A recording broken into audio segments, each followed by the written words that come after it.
Heroclix land, welcome back to Talking Clix, where we celebrate the heroes of Heroclix. I'm your host, Wespool, and with me, as always, is Scott the Missing Link.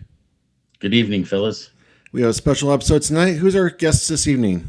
Tonight we have Heroclix Headquarters, I would say entrepreneur. I don't know what you want to call him. Lucas Lion Landis. What's up, guys? Welcome back to your Heroclix Headquarters. Psych, it's Talkn Clix. Thanks for having me, you guys. It's an honor to be here. Well, thank you. When I first actually started playing Heroclix, your YouTube channel was the very first that I started watching. And I just kind of binge watched like everything you had up to that point, and just kind of absorbed as much information as I could from you. So you're part of what got me into the competitive meta. Awesome. Well, I'm glad I could help. That's why I do this. Just try to get information out there for people and get them into the game as best I can. Look, I love your top 5 videos. I don't know how many of those top 5s I watched. I think the last one you did was Rogue, and yeah. I think my favorite part of your top 5s is always your honorable mentions. Like, we all know what the best ones are, but what are the ones that are just shy? I love the honorable mention stuff. Well, I'm glad to hear that, actually, because a lot of times I feel like I'm spending too much time talking about the honorable mentions, but like sometimes there's so many good ones. Yeah, I can't just talk about 5. Rogue had a bunch. Now, Rogue when are they going to actually make a top 5 gambit that's really good gambits? I don't know. I mean, maybe we'll get like a legacy or something someday, or hopefully. I mean, I was hoping kind of for better ones in the 97 set. But I did do a top 5 gambit list, but I don't think my list has changed much since like a few years ago. You could also put Deadpool on that list. Wes, what's the best Deadpool? I would have to say probably the Valentine's one still. It is definitely the best one. It's a really good one. Those two, I think that one gets kind of slept on. It's so good, though. Those 2 LEs that came out last year are really good, but the Infinite Arrows is just really good. Mm-hmm. Yeah, I haven't got a chance to try out the new ones, but they look really fun too. The one in the chair and the barbecue one. Yep. Yeah. The high 5 one, is okay. It's not that good. It's kind of a fun thing. Honestly, the cooking Deadpool, his attack value is just a little lower than what you want. I mean, a 10 is a 10, and usually a 10 is roughly average to just below average. I feel like if I was a Heroclix, I would have a 9, and Deadpool's a mercenary. He only has a 10. Yeah, right. So 10's not the best anymore. I feel like 10 was the average, and like, as the power creep goes up and up, it's like more like 11 now is what you want to see, or for an actual attacker, you want at least a 12 nowadays. Yes. That's just how it is. I remember when a 12 was like rare, and like the Hawkeye that had a 12 in Chaos War a little after I started, I used that thing all the time. Just the 12 attack. Yeah, like 3 damage, so just a 12 attack. Yeah, like he's hitting stuff, and with a 9 range triple target. Yeah, he was crazy. I love him. I wish he would get a legacy card someday. Actually, I think he actually will, since he was such a popular piece. Yeah, I'm surprised with all the Avengers sets he hasn't got one already. Oh, he's one of the bottom guys on the Avengers list. They always be like, we can wait on Hawkeye. He'll get one. I mean, I know, right? They've given us like the bike one, and they're like the old one from like an Avengers set in the past, and it's like, what are these random Hawkeyes? Give me the good one from Chaos War. Oh, no. There was, I don't know if they did the Ultimates Hawkeye, where he's like crouched down and he's leaning, pulling his bow. Yeah, I don't think they did that one. At the time. He was a little costly, but he was really good at the time. I feel like Hawkeye and Black Widow both, but especially Black Widow, tends to get wedged into like every Marvel set. Like, I was really shocked to see her on the Venom set. I was like, why? I don't know the source material, but it feels like a shoehorn to get her in there. Yeah, I think she's just there because in like a recent comic run, she had a symbiote. And so they put the symbiote version in there, and they're like, why not just change the sculpt slightly and make a regular Black Widow, because that's what they do. So that's just smart, saving plastic. I have not watched any of the Scott Porter videos. I have stayed away from everything. I don't know anything in the set. I don't know any of the legacy cards except for Venom Knight, and I don't even know what the card looks like. That hurts me, Scott, because I was looking forward to talking to you about it. And you can talk about it. I just don't have any input on it.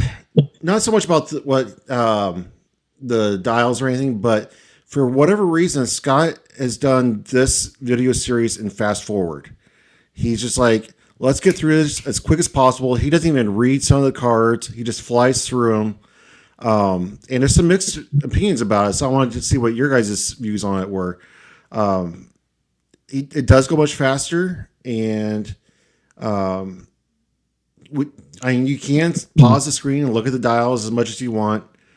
But to me, it feels like we're missing out on legitimate good content. I enjoy story time with Scotty P. I like when he takes his time and really delves into the source material behind the characters and breaks down the dials as far as like, oh, you could do this and you could pair this with that. It's very inspirational for me. I enjoy that part. And it feels like he's, whatever reason, I don't know if Wizkids told him to, or his schedule is just really tight and he only had like 2 hours to get all this in, but he's really racing through these videos. Wait a minute. It doesn't take 5 days? Yeah, it takes 5 days, but each video is like 20 to 30 minutes instead of 45 to an hour. I thought he recorded over 5 different days. Yeah, right. I personally, I'm one of the ones that skips a lot of the story time with Scotty P. I like to just see the dials because I'm just like, oh, what's next? I can't wait to see what's in this set. And I know it's such a divide because, there's a lot of people that love that, seeing his take on all the comic aspects. And there's a lot of people that just don't care about any of that. So they skip through. Yeah, but they have that fast forward for a reason. Skip 10 seconds. Skip 10 seconds. Yeah. If you don't want to listen to Scotty talk about the Heroclix, skip 10 seconds. If you're just into the cards, don't even watch them and go to HC Units afterwards and find the stuff. That's a valid point too. I mean, I think Scott should just kind of do his thing. I think I see a lot of comments like in the videos and on Facebook and all kinds of places that, a lot of people complaining that he takes forever to do that. So I think he's kind of trying to listen to the feedback and shorten it down some. But yeah, I mean, you can just skip through it if you don't want to listen to it. So I think he should just do his own thing. And there's people like me and other content creators that focus more on the figures themselves. So, we can be there to kind of fill that niche. Yeah. That's all right. Scotty Porter, whenever you want on Talkn Clix, Scott Porter ever wants to be on the show, he can talk as long as he needs to talk. Tell all the stories he needs to talk about. For sure. One of the things about this show when I started was I wanted to fill a niche that isn't covered by other shows. And we've talked about this before on previous episodes where each podcast, each YouTube channel has their own little corner of the community that they cater to. And Scott Porter, I feel like his story time with Scotty P is like his bread and butter. That's part of what, yes, he gets the first unboxing, but shortly after that, you get 10 more from every podcast under the sun. Whereas his are unique because he has such an in-depth, fulfilling knowledge of all the source material that's why I enjoy watching him personally. But that's just me. I'm a nerd. Yeah. I mean, I'm glad that he knows that stuff because it is cool to hear some of that stuff sometimes. Because sometimes you see a cool figure of a character and you're like, I don't even know who that is. And it's nice to hear a little backstory and like figure out some, learn something new about a new character is really cool. Yeah. So I think he definitely built a niche there. When do I get my Umar the Unrelenting backstory? Because I have no idea who she is. I don't know. Go back and watch the video. Maybe he said something. He do one for Doctor Strange? Oh no, he didn't do one for Doctor Strange. Yeah, Umar the Unrelenting. Oh yeah. Yeah, she is in Doctor Strange. I forgot about that. That was the other thing, was that we've gone such a long time without a Porter video that for his first time back to be like racing through, I'm like, oh. Yeah. So yeah, I think it's just because of he didn't do them for a while because they got leaked online a little early, and it seems like when they did that with Spider-Verse, he just didn't do an unboxing video. Yeah. So I guess they don't want to do it if it gets leaked, but they should still do one anyway, in my opinion. Like, who cares? just do an unboxing. So when you do your top 5 lists, is that purely just your opinion, or did you talk to your local community or people online and get their input? Like 95% is my own personal opinion. There's sometimes where I'm really stuck. Like, I don't know if this one's like number 1 or number 2 or maybe 3. Like, I'm really stuck on some. And that's kind of when I ask some of my local, my local guys out here, my friends, what they think. And, they're not always super helpful. Sometimes they're like, give me a total from left field other figure that should be there. I'm like, I wasn't even thinking about that one. Maybe an honorable mention. But yeah, so sometimes it just complicates things and makes me even more confused. But eventually I figure it out. I do have kind of like a process where, if I'm really not sure, I try to just look like based on the point value, its stats, its clicks of life, all the powers it has, survivability, if it has like multiple stop clicks or, and if it's like true to the character, like if it really feels like that character has powers they should have, it's not like missing anything obvious, like a Captain America without leadership type of thing. So I try to just kind of check all the boxes and it's just kind of my own personal opinion still at the end of the day. But yeah, I have crowdsourced a little bit sometimes when I need to. Yeah, that crowdsourcing can really mess it up sometimes because it's like, okay, that just made the water even muddier. Right. We were talking about your locals. Where do you actually play and what day of the week do you play? So I play in Fayetteville, Arkansas at Gear Gaming, which I've heard there's another Gear Gaming somewhere. They seem to have a much more a bigger group than us, but we have about 4 people on average. It's a pretty small group, honestly. But we have some pretty big players. You might have heard of like Matt Reed. He's done really well at a lot of tournaments. We play on Sundays usually around like 3:00. So if anybody out there is in, Northwest Arkansas and wants to come play, come check us out. We've just actually got a few new players starting. So that's awesome. And I hope they continue. But I think they will. They seem pretty invested. Go slow with them. Don't toss them into that fire right away. I know. Yeah, some of them you got to go slow. And some of them, like one of the new players is this new guy, Francisco. We're already good friends. He just went out. He just drove me out there to Oklahoma. And he kind of just dove into, a little bit of competitive stuff with the IC regional there. He played in our states like a month ago and got top 8. So he's doing pretty well already for being, only like not even a year, I don't think, into the game. So, yeah. Okay, so you just mistold that whole story. He chauffeured you while you were the champion of the IC regional that he drove you to. That's true. That is true. He was my chauffeur. Bring you snacks too? Well, yeah, we stopped at Taco Bell on the way out there. Yeah, so he was gonna get me something at McDonald's in the morning, but I was like, no, I'll pay. Were you sitting in the back seat or were you at least up in front?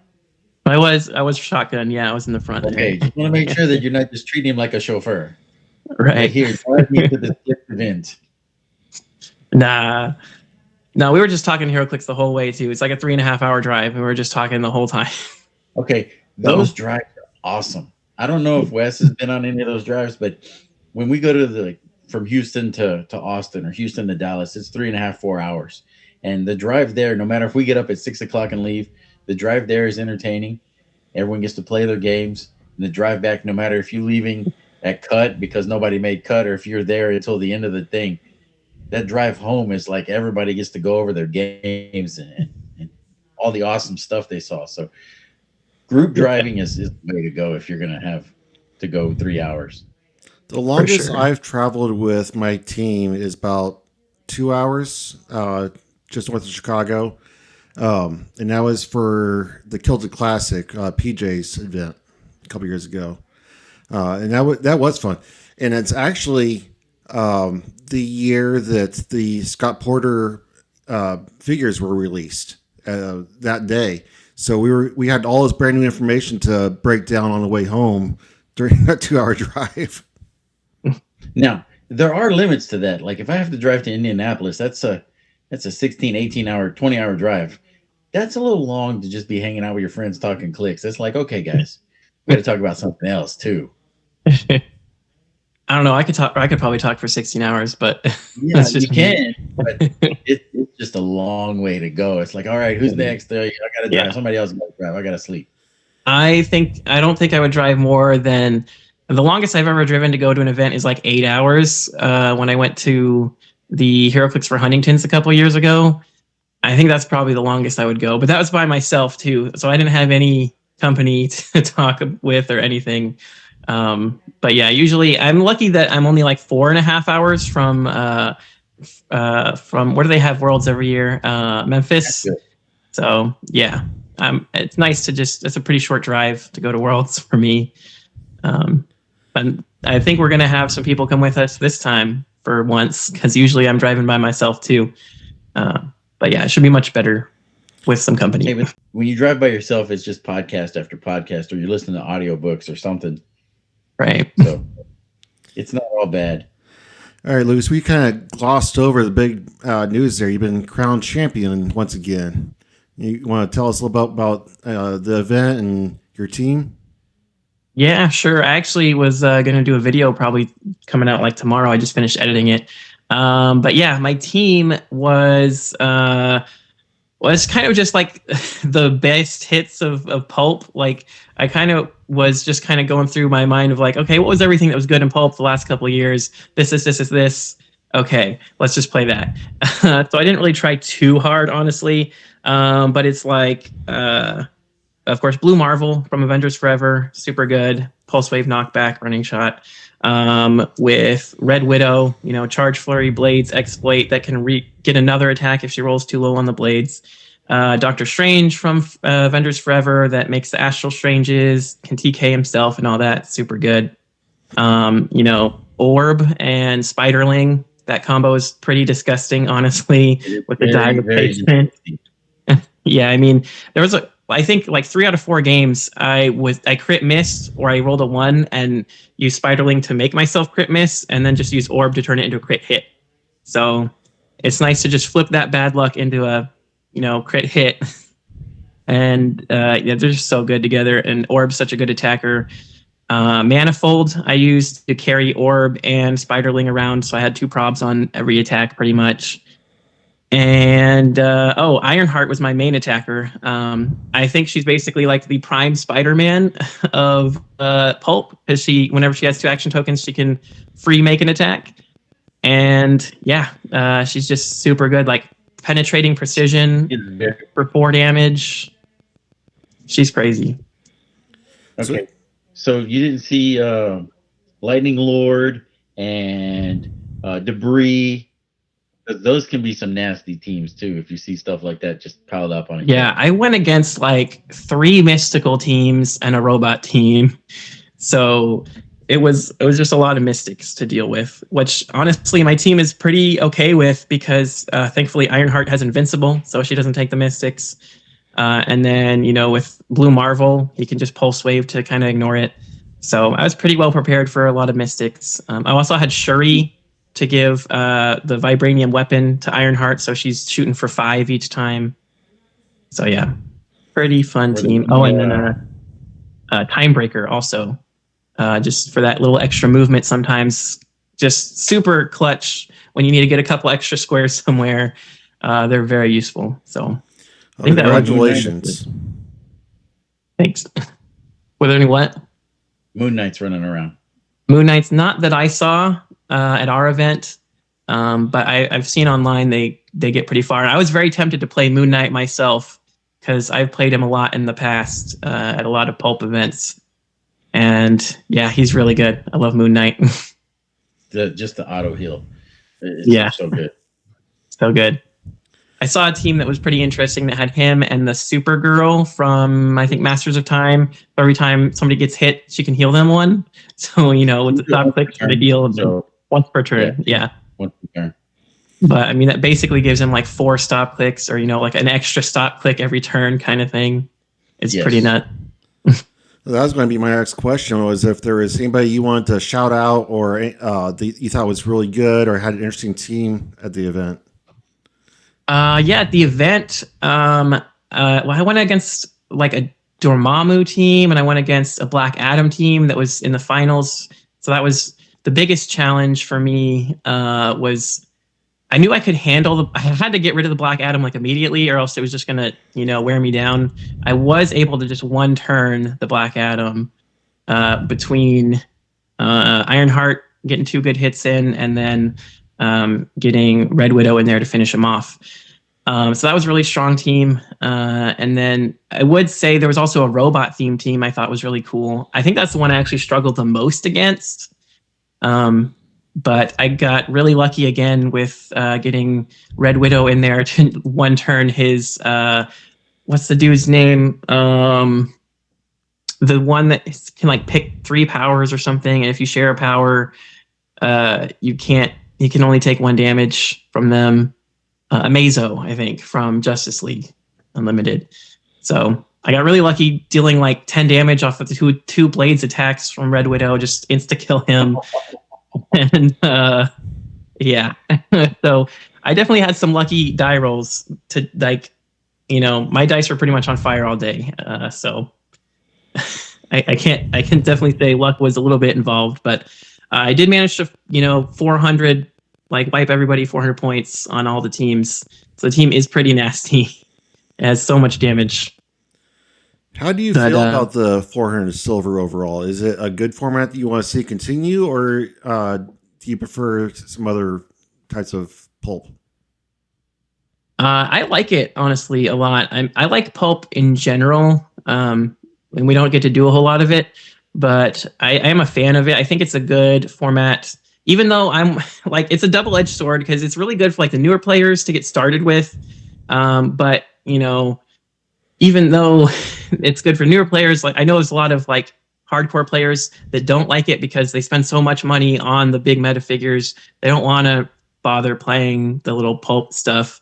But I like it. It's more of like a challenge, it's more just finding those gems that are so good that work together. And it's a little harder than modern, just because you don't have a million powers on one thing all the time to bail you out. I mean, except for in like the orb and spiderling situation, I think that's why they're kind of so good in pulp. But I'm a fan of pulp, especially in silver. I think 400 silver is really good because it just opens up so much more stuff. And I'm a fan of 400 silver in general for like just everything besides pulp. I've had a lot of fun at states that were the 400 silver events too. Yeah, I like using more of my collection from the past. There's a lot of old figures I miss playing that it's fun to be able to play them again. Yes, sir. I like pulp. I like silver. Put them together. Let's play a game. Yeah, for sure. I know you're not a big silver guy. What do you think about pulp? So I hate saying it because it sounds bad. I'm not anti-silver. I just right now where my headspace is in 300 modern. My silver collection is limited because I only started in 2020. I've picked up some stuff here and there, but my knowledge of Silver Age figures and dials is very, very limited. So to me, it's very daunting and intimidating, and I enjoy playing with the figures I'm familiar with. Now, as my collection grows and my knowledge grows, I think silver is great. I think it's a great format. I think that they're doing a great job of keeping an eye on things and keeping it evolving constantly. And I think it's a great format. It's just not something that I personally enjoy as much as other people. That's not to say I'm anti-silver. I mean, that's totally fair too. It is daunting because there's so much stuff. Even I didn't really love silver at first because I was like, man, I don't even know what to play. Like, I have so much stuff. I don't know what. Like, there's so many options, and you definitely can't plan for everything. Like, you're gonna see teams with figures that you've never seen or heard of before, or just forgot about. and you're going to be like, what does that do again? Let me read that card. And you're going to get caught by surprise by a lot of stuff. And that's just, I think that's fun for me too. I've found, it's, I love Modern too, but I've played so much Modern over the past couple years that it's just kind of refreshing to kind of take a step back and see some more of the other stuff that used to be more more in the modern at the in the more in the modern age meta at the time, and now it's silver age meta. But you can mix and match with the new things, and it creates a whole new kind of experience. So that's the other thing, Scott, for me is that I've talked about how I get to play so little. Like my venue doesn't get together as much as I'd like them to, and I froze again. Scott and I've talked about before how I don't get to play very often. So when I'm not worn out of 300 yet. It's still fresh to me. I have teams I want to try out. I think people that get to play more need more options to play, and that's great for them. I just want to get really good at 300 modern and get my teams really solid, but I don't get to play enough to do that to get bored with this. So that's part of the reason I am kind of focused on 300 modern right now. You got a table at home, Wes? Yeah, a few of them. You got dice? Yeah, I don't have anybody to play with. You got some maps. You just play at home by yourself. Scott, I'm married. I don't play with myself anymore. Your wife can watch. It's fine. It's fine. No, I've done that. Sometimes you got to do that, I've done it in the past, but it's not as educational. It's like playing on Roll20. It's a tool that you can use, but it is not the same thing. You can still see the placements on your team, and then you can see how the other side would approach your team. Even if you're playing honestly, and you'll be like, okay, this is what I'm going to do, and you switch the table, and you're like, all right, this is what I'm going to do. You don't have a favorite in your head. Don't be like, well, I really don't want to hit my Spider-Man because I like Spider-Man. No, you got to get that out of your head. That's definitely the key. I've done that a lot too when I have to practice, and I don't really get to play as much as I would like to either. We're lucky if we play maybe 2 times a month. But like sometimes if you do just sit down and get like 2 teams that you really want to like test out, like especially if you're like unsure about going to a tournament, like if this team's better or this team, it is really good to sit down and play them against each other, and really do your best and like really try to. It helps me even to like literally go around the table and sit at the other side and like really focus in on, I need to like from this perspective, like what's the weak spot that I need to focus on, like what do I think is the biggest threat to deal with first, and then go back to the other side and work from there. So really don't have a favorite. Try to be as like unbiased as possible. Got to take that bias out. Yeah, and it can be really good practice because then you kind of get like double the practice in half the time because you get to play test 2 teams at once, and that can take a long time to set up too. So I don't do it a lot either, but it can be a good tool sometimes. Okay, I've been so focused on this event we have coming up at our local shop. We call it the 4-letter word bracket challenge. So it mimics the Final Four, where we're going to have a pod play, and from the pod play, we're going to seed a bracket, and then we're going to have more pod play the next week and seed another bracket, and they're going to go at each other in single elimination or double elimination style. So if you have 4 teams in your pod, you're going to get to play your team 3 times in the pod, and then at least 2 times in the bracket before it's eliminated. After 5 games, you ought to know if that team's worth the flip. And you're going to bring 2 teams. And the 4-letter word aspect of it is you take the first letter off of the character's name and you have to spell a 4-letter word. Okay. So it limits your builds, and each team has to be unique. Yeah. Has to be unique. Like all the characters are unique. All the characters, all the sideline elements, all the equipment. The only thing that can be the same is the maps. Okay. Yeah, that's a hard one. It challenges my mind. This is my favorite time of year building these teams. So we kind of got out of our routine a little bit, got ahead of ourselves. Let's rewind for a second. Lucas, tell us a little about you yourself. How'd you get started in Heroclix? How long have you been playing? What kind of big feathers do you have in your hat? Oh, well, let's see. I got started. I was working at Walmart at the time as just like a stalker, and there was a guy. Was a few guys we used to talk a lot about like the Marvel movies and that kind of stuff with. And one of them told me once, have you ever heard of Heroclix? And I was like, no, what's that? And he explained how the game works and stuff, and I was like, oh my god, that sounds amazing! I have to play this.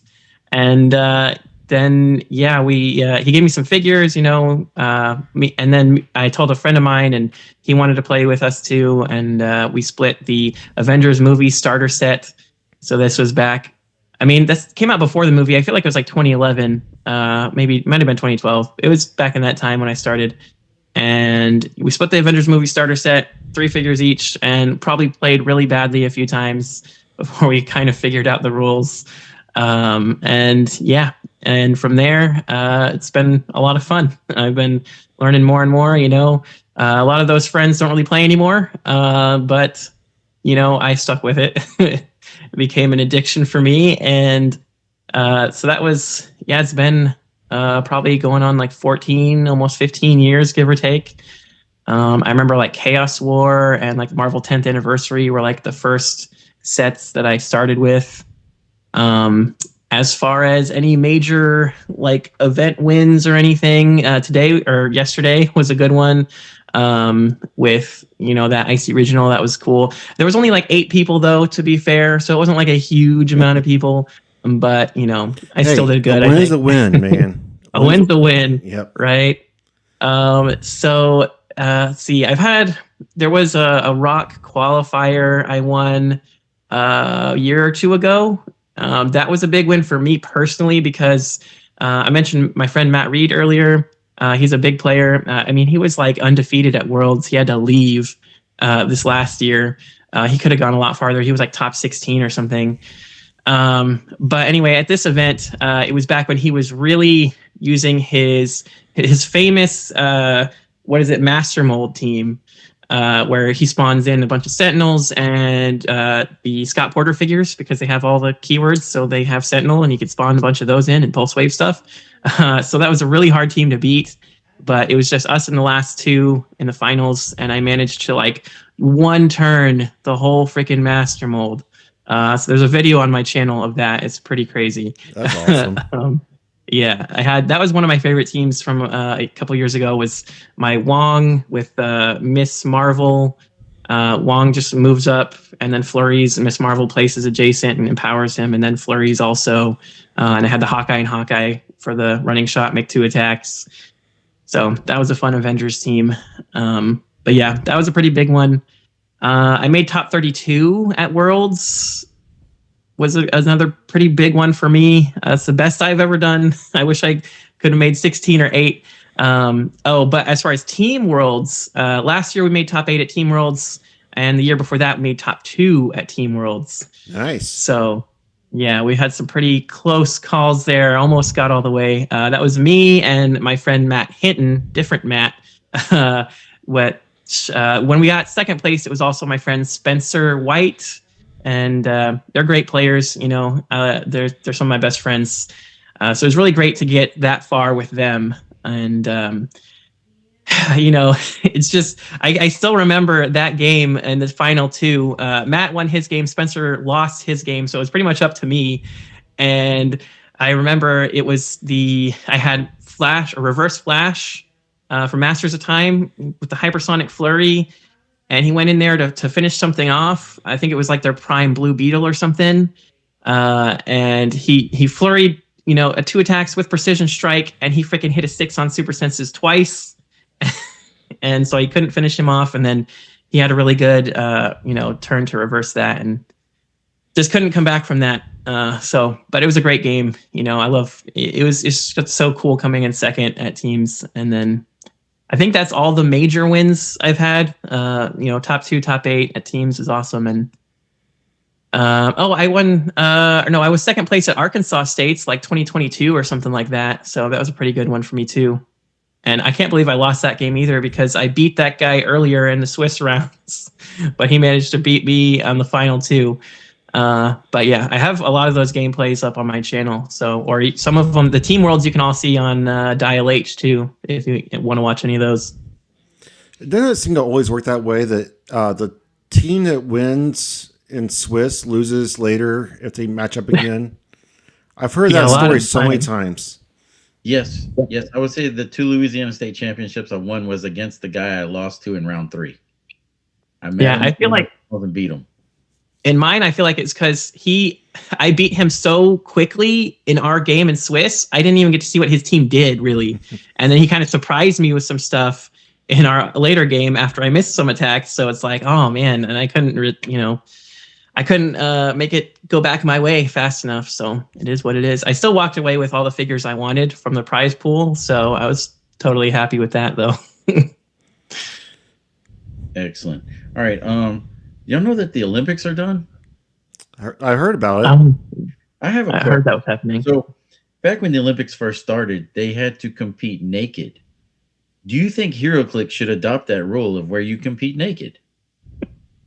No. Yes, but if we get more females to play the game. No, because then it's creepy either way. But I'm just saying, do you think people would be more into it if it was done naked?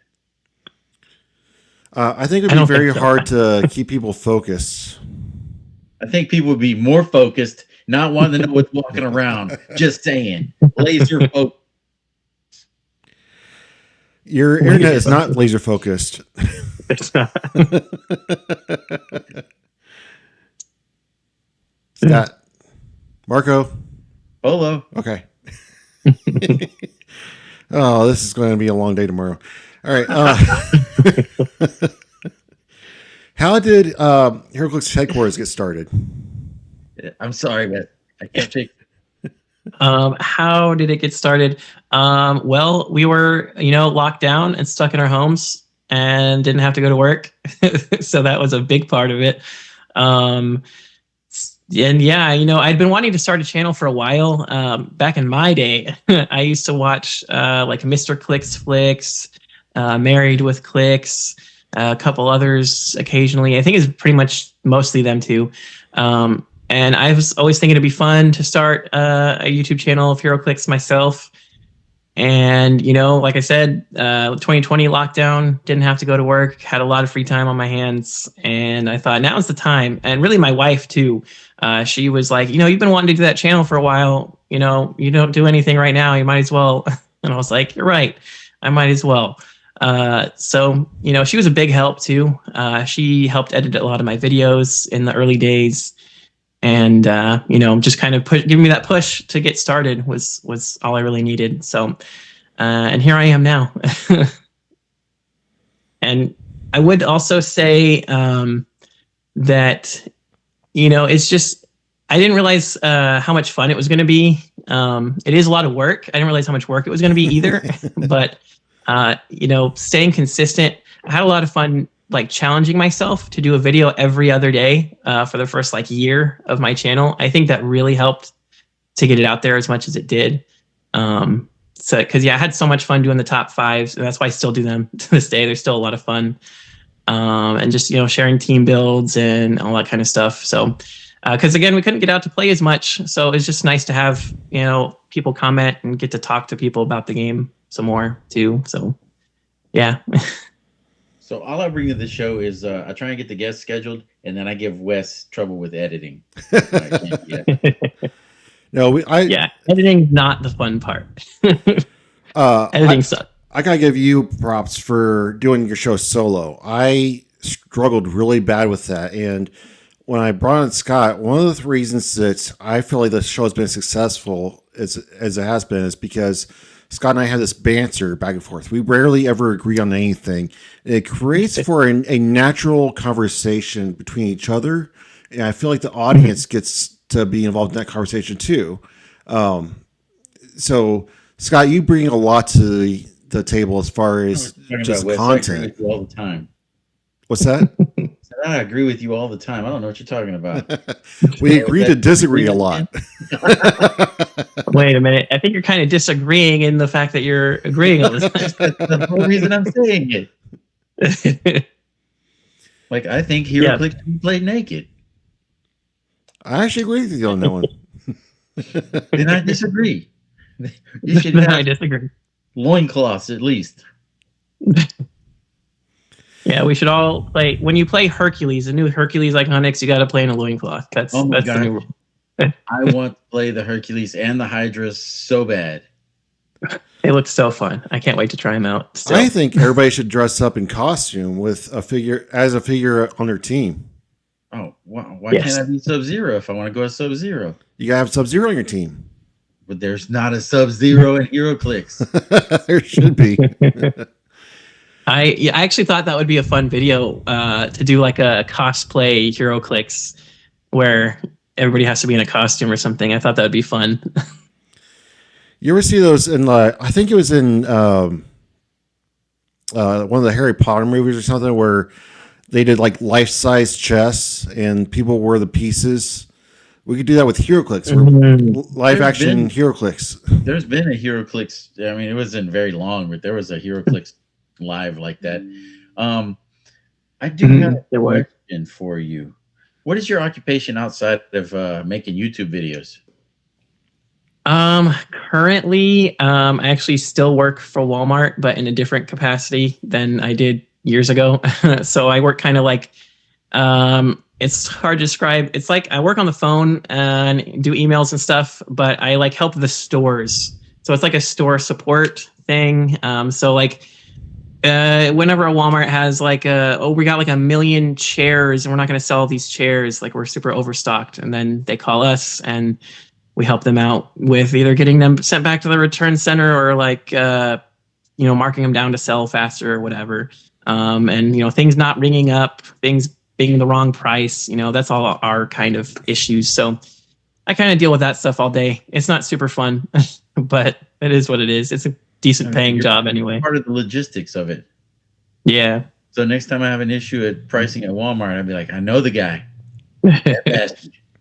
And if you would call and I would say, go call customer relations because I can't deal with you. You mentioned you can your go wife. Complain to them. That's their job. You mentioned your wife. Does she play HeroClix with you? Yes. She used to play a lot. Like back when we first got together, we played all the time. She kind of fell off of it, didn't really want to play for a while. But just recently, I did talk her into coming back out to play at our States event. And I think she would have got top 8. She didn't really want to keep playing. So she conceded her last round. But still, she had fun, and I was glad that she was there. So I think I can convince her to come out to a few more games and maybe play again. She's a great player. I mean, like I literally taught her the whole game in like one night. And, besides forgetting a few powers occasionally, she pretty much got the hang of it. That's right away. Hard teach. That's a hard learn. It is, yeah. It's a lot to go over. Hey, just like 1 million powers. I don't even know the PAC, and I've been playing forever. Yeah. Like what's that's a lot to remember. Earthbound neutralize. So what is Earthbound neutralize now? It doesn't make your giant a normal size anymore. They just don't have improved targeting or improved movement. Yeah, I really think they should rework that power altogether. But again, yeah. Hey, it's a lot of little changes to have on your team right now. So, what's that? Yeah, it's not so detrimental to have on your team if you have Earthbound neutralized. Not like it used to be like, oh, hey, I have this giant piece, but it's regular size. It's Earthbound neutralized. Yep. It's just like you can't use improved movement and targeting now or something. Yeah, it's not even that bad. In your 15 years of playing, have you ever taken a break in there? No, I can't say that I have, because when I was playing with my friends for a little while, and then I was playing with my wife for a while, and it got to the point where I was like, I really want to play. Like I'm seeing all this cool stuff online, all the OP kits coming out, the the War of Light event set and all that stuff, and the Yu-Gi-Oh set too was a big one for me because I used to be a Yu-Gi-Oh player when I was younger. I haven't really played that in like 10 or 15 years either since I started HeroClix, but I still was a fan, so it was cool to see them do Yu-Gi-Oh figures, and that was just all a big spur for me to go out and go to the local stores and be like, can we run events? Like I'll learn the rules more to judge if I have to. I'll advertise it and get people out here. And eventually one of them said yes, and here we are. We're still doing it. We've definitely had our ups and downs over the years of I think our most players at once was like 10, or we could get like 10 people occasionally. And now it's dropped, about 4 again, but it is what it is. As long as I can play, I don't really care. As long as I can play. I played with the same 4 guys like every week almost for the past few years, but it's still fun. Consistent, it'll build back up. It just takes time. Yeah. Yeah, like I said, we finally got a new person to start. You got any nicknames or former military experience that you want to talk about? No former military, no. But nicknames, not really, honestly. My grandma calls me Luke, but everybody else calls me Lucas because I had a best friend named Luke, so that would be confusing. You worked in retail all this time. You don't have a fun nickname? There was somebody that used to call me Tomas. They were like, "You look like a Tomas to me." I'm like, "Okay." Okay, Tomas. I guess that was one. Lost my train of thought. What is your music genre? My music genre, my Yes. favorite music genre. I wouldn't even say honestly that I have a favorite. I'm kind of just like I'll listen to whatever is on the radio kind of guy. Like I don't really go out of my way to put on a certain anything really. So This is your guy to try your blues on. yeah. So if you were getting in the car to go to a Heroclix event right now, what would you listen to? I mean, like I said, I'd probably turn on the radio and just let that play. But I'm trying to think. I have a CD that I like to put on sometimes, which is the Scott Pilgrim versus the World soundtrack. That's a fun one. I love that movie. And I wish we would get an Iconics of it someday, because that would be awesome. All right, so you like your top 5 lists. What would you rank are the top 5 Clix creator content creators? Top 5 content creators. You can name yourself. I can name myself? Yes. Okay, I'll put myself in there. Let's see. Dial H, definitely up there. Heroclix USA comes to mind for sure. His editing and everything looks super clean. Like he's really good at that. Alpha Strike, he's awesome. Let's see. Alpha Strike, Heroclix USA, Dial H, me, and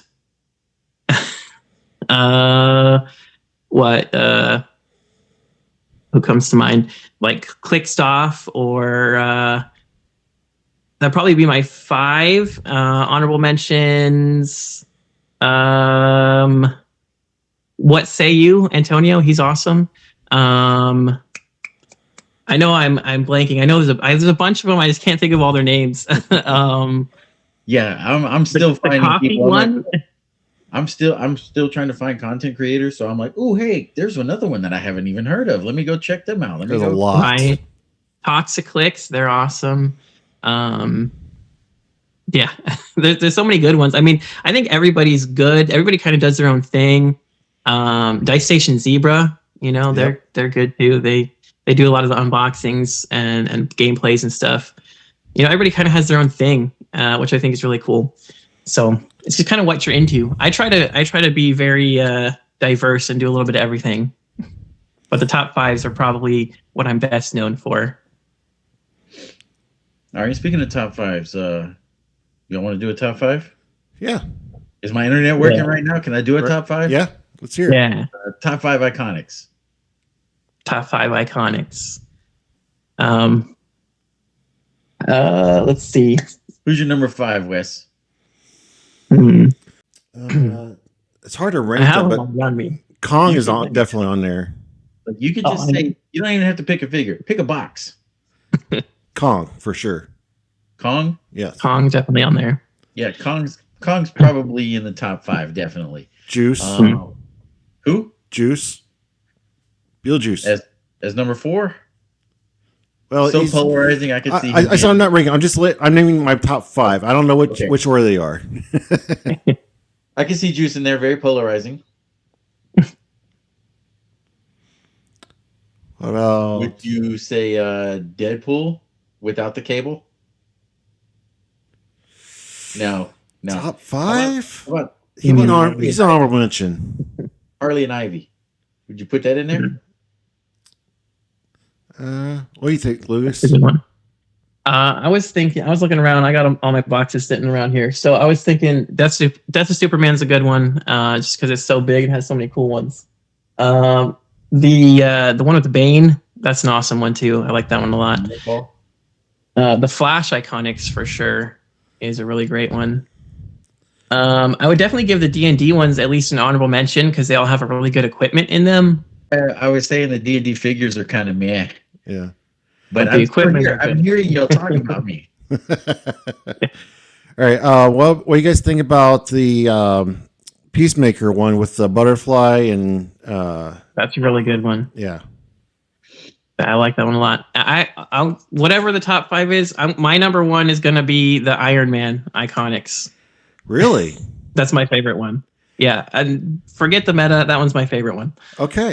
Because as a huge fan of Iron Man, and I reached out to Wizkids so many times about that one, saying, "Hey, if like Scott Porter doesn't do anything with that, can I please show it off first?" And I think I annoyed them enough that they were like, "Yeah, sure, here you go." So yeah, that one's fun. I like playing that one a lot. But yeah, Beetlejuice, Kong. I think the Flash Iconics is really up there. I like that one a lot. And the Peacemaker one is also super duper good. And then the honorable mentions to all the other ones I said. Okay, so we've talked about the piece that should not be named a couple times now. Where do you stand on Beetlejuice in the meta? I hate him, but I think he's a necessary evil. I think I was talking with one of my friends the other day about this. So I kind of think he's kind of like a floodgate. Like in card games, they have like floodgates. You just like play a card, it lets you not do anything of a certain type of thing. So he's like a floodgate in Heroclix. You can't do any free actions, but it also limits yourself. He's the only person that can do a free action. We've seen more of them with like the Gauntlet Spider-Man that just deletes the whole sideline and all the equipment from everybody. And now we're getting the Loki that shuts off all special powers, which maybe is a bit much. I don't really love that either. But I think they're just kind of like a necessary evil. Like they're gonna be there. You're gonna have to kind of plan for them. And it is what it is. If they were really that bad, I'm sure they would do some kind of errata. Like we've seen some Beetlejuice teams win here and there, but it's not like he won Worlds. Sure, he's on most sidelines, but they already nerfed the sideline aspect enough. I think they kind of reined him in pretty good on that. I feel like they have a new one. The Tri-Sentinel is going to be kind of like that. Kinda, yeah. Because anytime you take a free action, you're going to get pinged for it, pretty much. Yeah, that's a lot more fair too. I mean, take your free action and make a construct or outwit me or whatever, but pay the price. Take a click of damage. I kind of see figures like Beetlejuice like this. So the power creep is the unstoppable force, and then Beetlejuice is the immovable object. So they haven't dialed back the power creep, so they got to put this overpowered negating stuff to counterbalance it. Yeah. I've talked about him enough. I'm unbiased. Whatever. Yeah, I mean, he's definitely one of those things that you're gonna love him or hate him. But yeah, he just exists. I would rather he didn't because I love free actions. But there's plenty of teams, especially with all the lantern rings generating a million constructs from all the different lanterns or whatever. And there's a lot of other things that do so many free actions that that kind of needs to be reined in sometimes. So I'm sure once he rotates, and I kind of feel like maybe they made Tri-Sentinel for when he rotates. So there is still that counterbalance to all the free actions, even though they're ridiculous for 15 points. But there's always going to have to be that kind of silver bullet to those kind of things, I feel like, in one form or another. All right. So let's rapid fire some of our normal questions. Are you an Alpha Strike person? What's your play style? Yeah, I would say I'm more of an Alpha Strike person. Like, especially my Pulp team was really good about getting over there and just freaking obliterating something.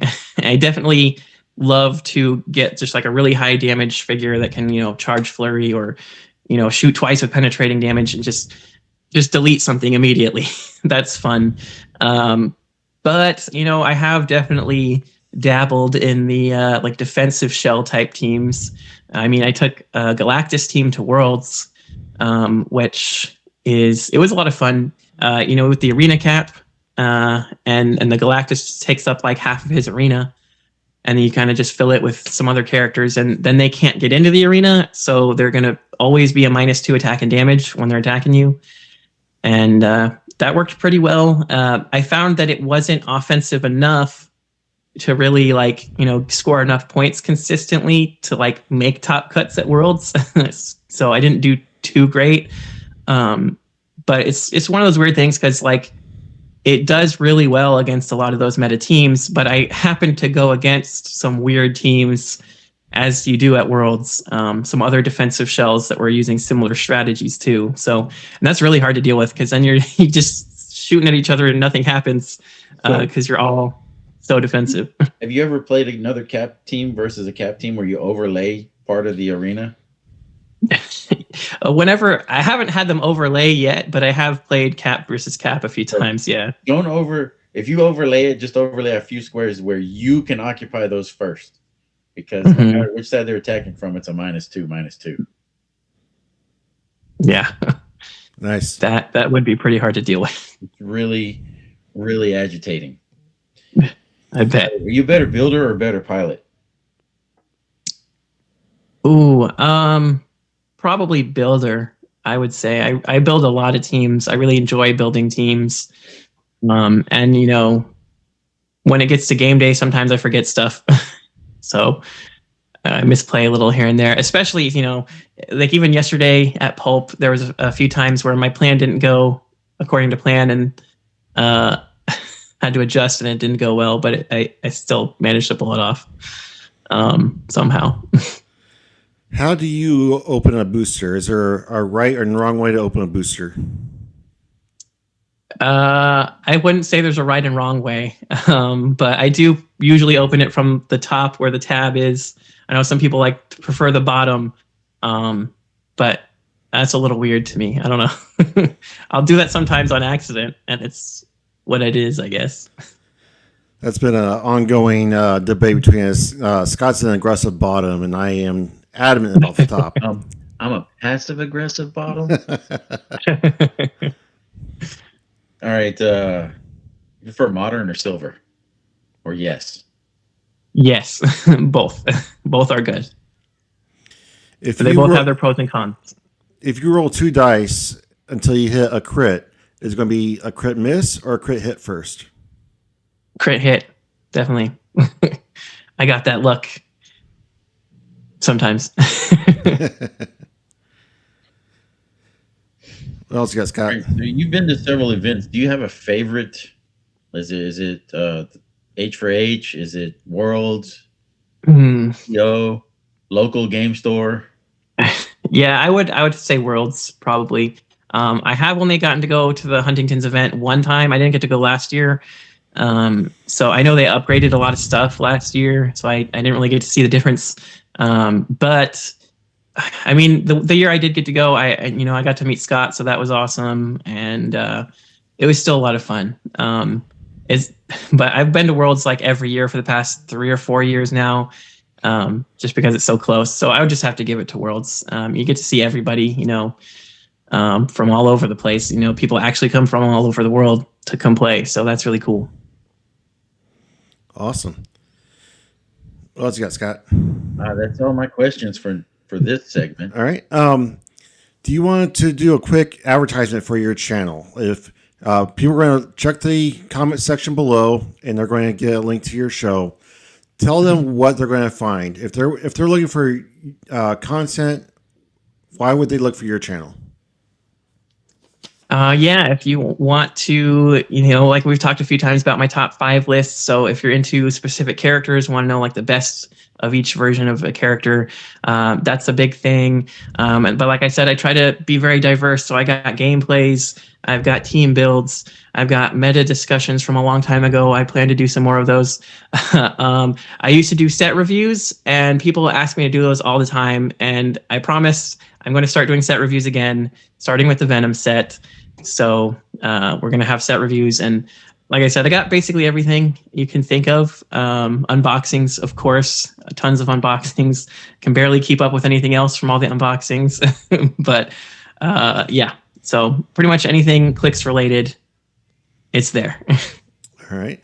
You said you're from Arkansas? Yep. Did you grow up there or did you move there? I grew up there. Yeah, I grew up in a small town called Eureka Springs. Population of like 2,000 and something. My graduating class was 2.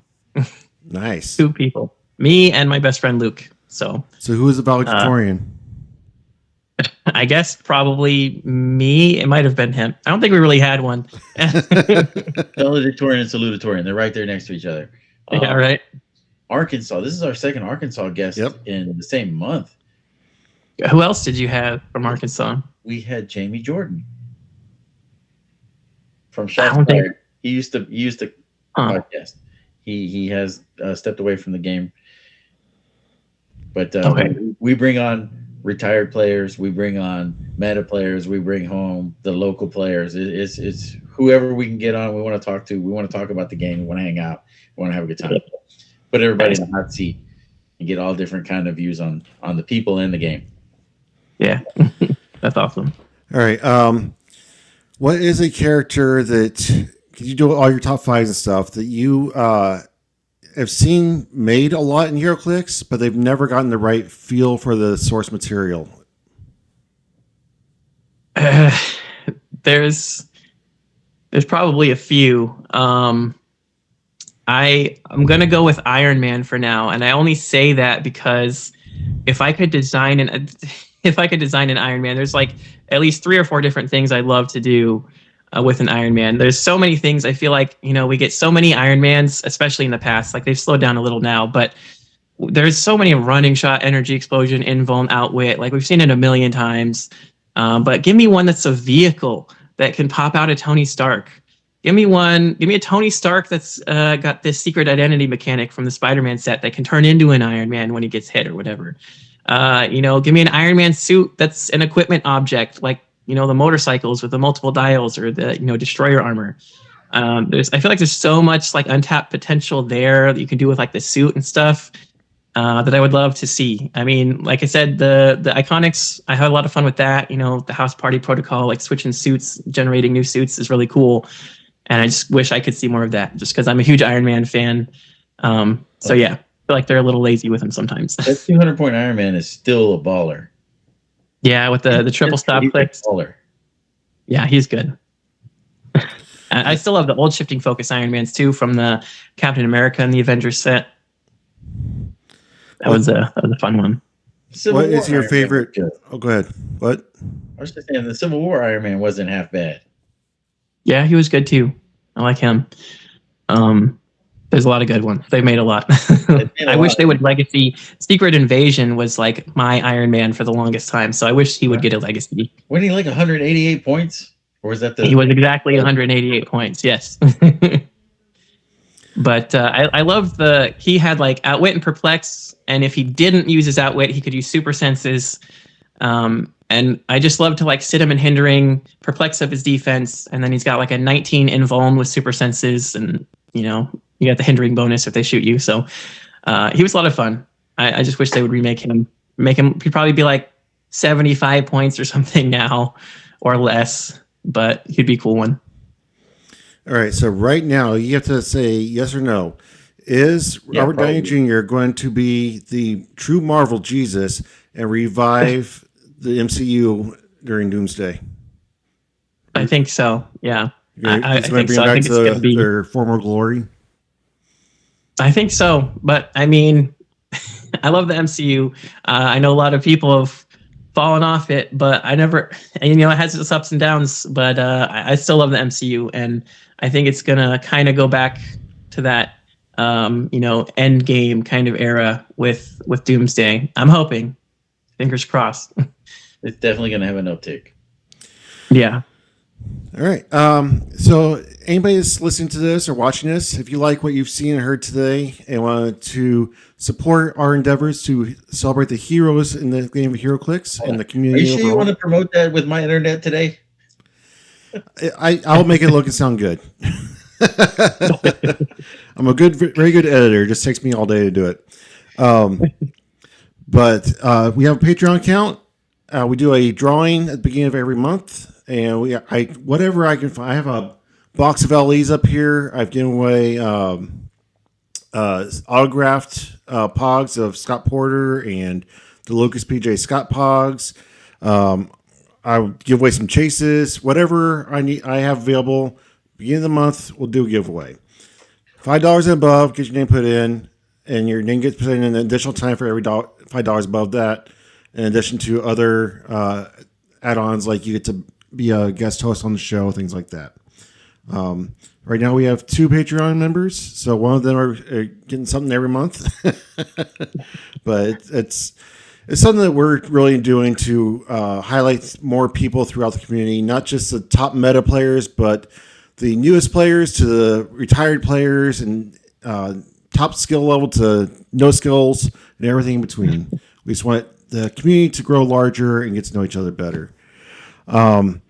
If you want anything 3D printed, seek out JJ Hoffner or Manny Kinks. They're both 3D printers. They do a great job and have great skills, and will do it cheaper than everybody else.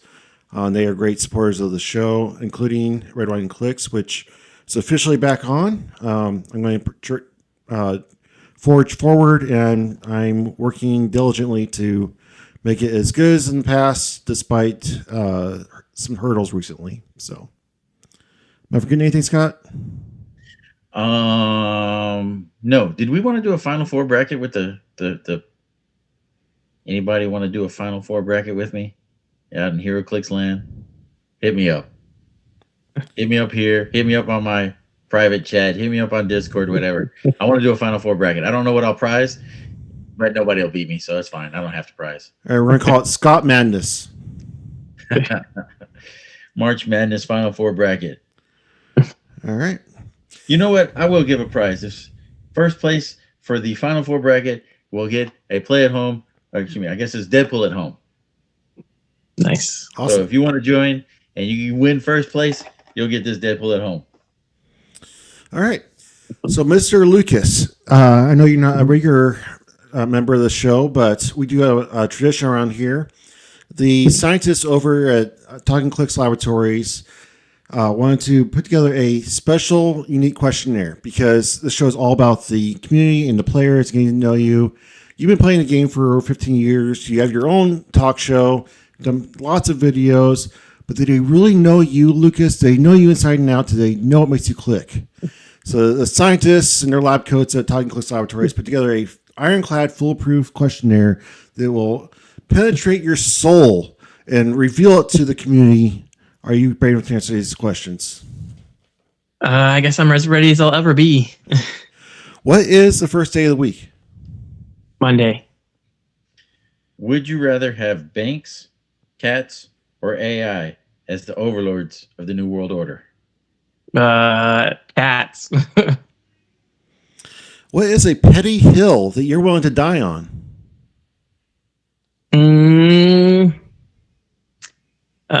Ninjas are better than pirates. Okay. If you could go back in time and strangle the internet in its infancy, would you do it? And do what? Strangle the internet in its infancy. Stop it from being made. Oh my gosh. I'm gonna go with no because then I wouldn't have a channel.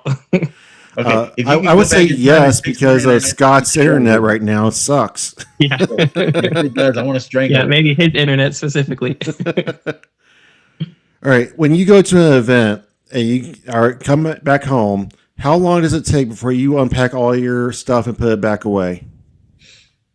Oof. Given that I'm looking at my team from yesterday, my last couple top 5 videos, my last couple unboxings, probably a couple months.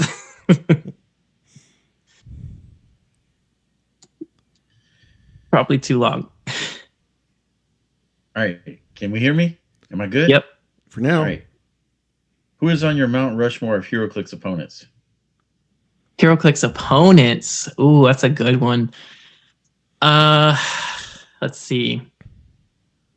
I'm gonna go with like people I've actually faced against before, right? Yes, Yeah. please. Okay. Let me think for a sec. I'm horrible with names, so that's just trying to remember everybody's name. Oh my gosh, Mike Eskew. He's number one for sure, or one of them. Because I always say he's my favorite person to lose against. I've never beat him, but he's awesome to play against. Let's see. I think his name McConnell Lamar. I played against him at Worlds this last year, and we had one of the best games I've ever played. I lost with like 350 points or something, so that was epic. And then I'll have to go with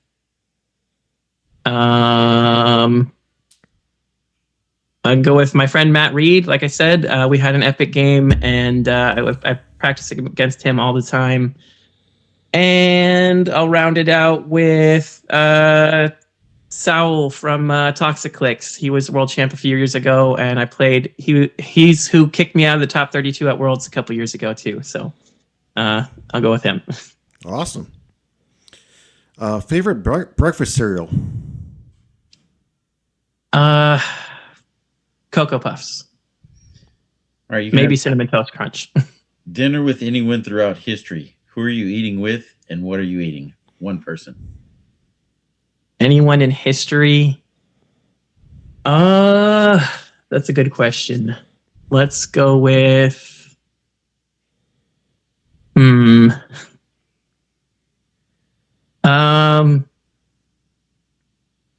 I don't know. I can't think of a good one. Maybe like George Washington or something. What are y'all having?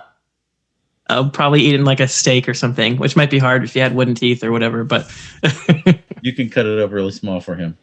All right, I'm going to call an audible here.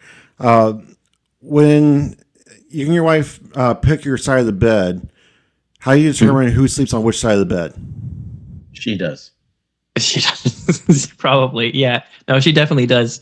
But I usually lay on the left side and she usually lays on the right side most of the time. Is that while you're standing looking at it, or while you're laying on the bed? Like laying on the bed looking at the wall, she's on my right. My wife always gets the side closest to the restroom.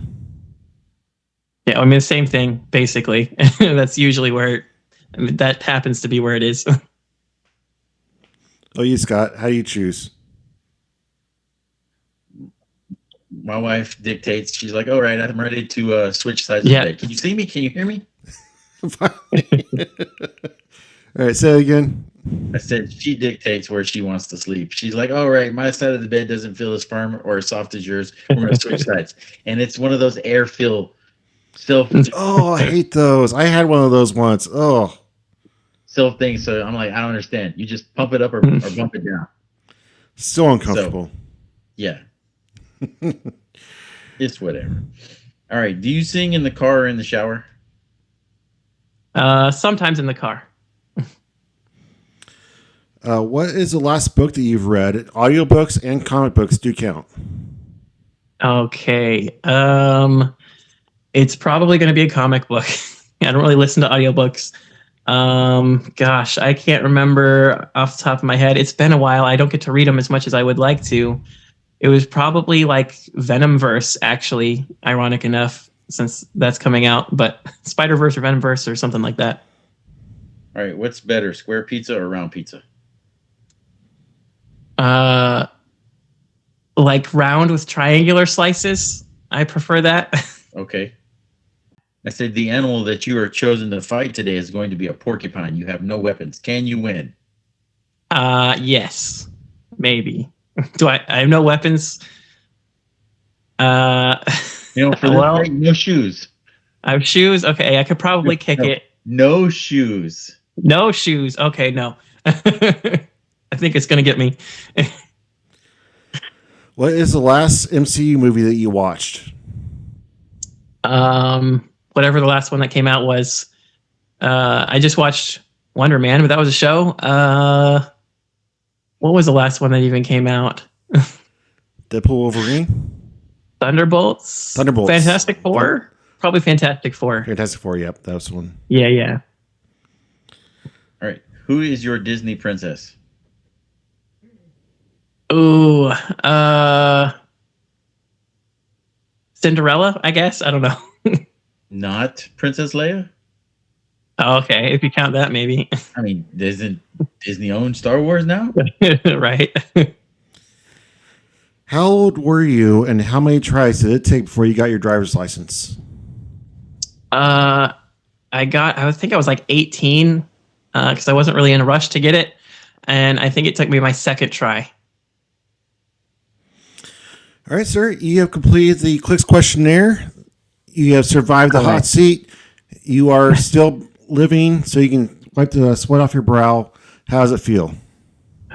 That was rough, but it's good. It was a bunch of good questions. All right, so your reward for answering in total is you get to ask us a question. Oh man, I'm not prepared. Okay, do you think you could beat a hedgehog with your bare hands and feet? No. Yeah. I'm going no. No? No, I cannot. Yeah. From what I understand, is they're pretty skittish, so I might just be able to scare it and it runs away or hides. Maybe. But if it's aggressive with me, probably not. Yeah, they're very spiky. All right, Lucas, thank you so much for being here. It's been awesome talking to you. Once again, I kind of feel like, what is it called when you meet your celebrity heroes or whatever? Because you were one of the first content creators I watched when I first started playing, which apparently was shortly after you started broadcasting. Because I started in 2020. So it's been awesome talking to you, despite Scott's internet glitches. What are you talking about? My internet's the best. It's y'all that are not keeping up. Yeah, maybe get a refund and give them a call. Maybe. Wife and I are having a conversation tonight about it. Well, thanks for having me, you guys. It's been fun. Do I look forward to seeing you at Red, White, and Clix in November? Ooh, I don't know. Probably not, but never say never, I guess. It's a great time, and I work year-round to make it bigger and better than the year before. So it's going to be a fun time. It's my goal to eventually rival H4H eventually. Oh, nice. That's a good goal. I'll definitely try. Do you have any thoughts for the evening? Final thoughts? Final thoughts. Play Heroclix. Play more Heroclix. I have 2 tonight. Okay. My internet sucks ass. It's okay to not be okay. It's not okay to stay that way. You hear that, internet? It's not okay to stay this way. Yeah. It's okay to unplug it and reboot it. I like the one I started last week of be your own superhero. Whatever characteristics and attributes that you admire in the characters that we read about and watch, try to emulate that yourself. And we're all players on the board. Let's all play together. Thank you very much for watching Talkn Clix. I look forward to seeing everybody out there. And as always, keep on Clixing. Have a good night. See ya.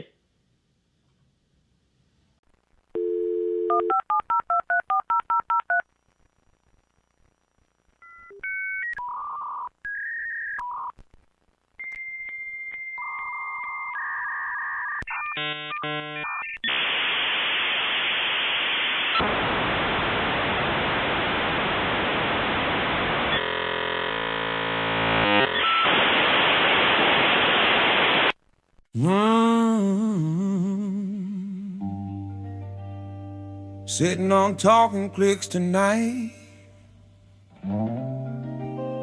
Lights off, dice in my hand. 2011 Walmart break room. Starter set slid across the table,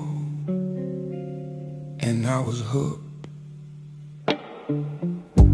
Top 5 lists, honorable mentions, tuck and soft. Pixel ghost dancing on the screen. But I keep telling the story, even if the signal fades. I've got the bad internet blues. Missing link frozen again. Buffer wheels spinning slow. But I keep rolling, I keep telling my truth. I've got the bad internet blues. Dice catch fire, luck riding shotgun. Talkn Clix, hear my Iron Man dreams. Yeah, I've got the bad internet blues.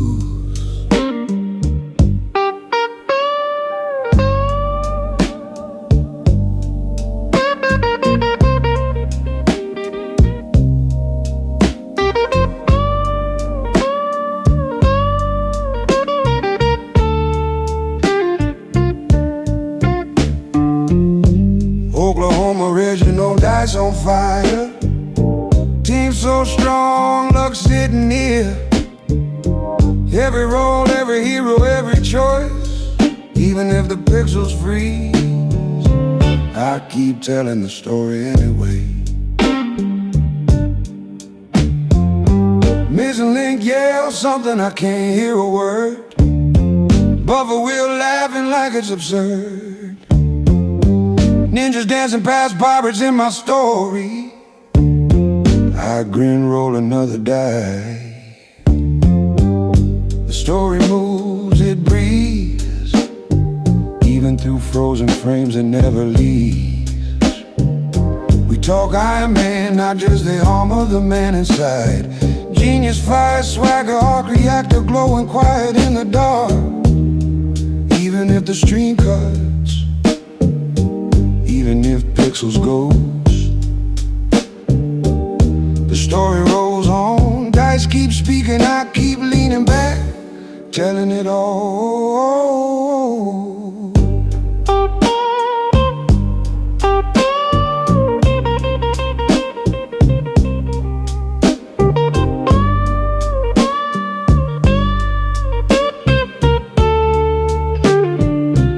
I've got the bad internet blues. Missing link, frozen pixels drifting. But I keep rolling, keep telling the story. Talkn Clix knows it's true. I've got the bad internet blues. Dice catch fire, luck sitting here. Top 5 honorable mentions, Iron Man dreams. Yeah, I've got the bad internet blues.